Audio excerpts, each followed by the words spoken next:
Hello दोस्तों, चलिए आज हम लोग देखते हैं किस तरह से लिंग निर्धारण जीवों में होता है। जैसा कि आप देखेंगे लिंग निर्धारण दो तरह से होता है। एक तो पहला गुणसूत्रों द्वारा, दूसरा होता है अगुणित तथा द्विगुणित गुणसूत्रों द्वारा। पहला हम लोग देखते हैं तो एक्स एक्स तथा एक्स वाई विधि के द्वारा मनुष्य तथा ड्रोसोफिला में लिंग निर्धारण होता है।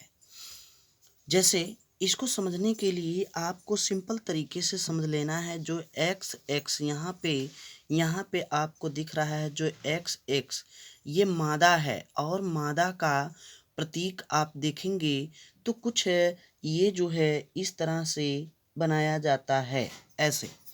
और नर का आप देखेंगे तो ये इसका ये प्रतीक ऐसे होता है। अब हम लोग इसको क्या करेंगे कि इन दोनों को एक साथ रख करके क्रॉस कराएंगे। क्रॉस कराने के दौरान हमें 50% देखें, जैसे हम यहाँ से इसका इन दोनों का एक साथ क्रॉस कराए हैं वैसे आप बिल्कुल कराएंगे। जैसे देखेंगे, ये देखेंगे कि इस यक्ष से इस यक्ष के साथ और इस यक्ष से इस वाई के साथ और इस यक्ष का इस यक्ष के साथ इस यक्ष का इस वाई के साथ कराएंगे। कराने के बाद हमें 50% नर और 50% मादा प्राप्त होते हैं। दूसरा है इसी तरह से तो आप देखेंगे दूसरा जो है वो हमें आप देखेंगे दूसरा जो है वो है एक्स एक्स तथा एक्स ओ विधि।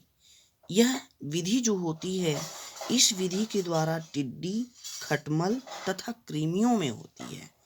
और इसके लिए हम लोग क्या करते हैं कि जो ये एक्स ओ दिया है इसका मतलब होता है कि ये कोई युग्मक नहीं है। इसके लिए आप देखेंगे इसके जैसे आपने वहाँ पे कराया था वैसे भी करा सकते हैं, और जिस तरह से यहाँ मैं करा के आपको दिखा रहा हूँ इसको भी आप आसानी तरीके से करा सकते हैं। आसान से हो जाएंगे।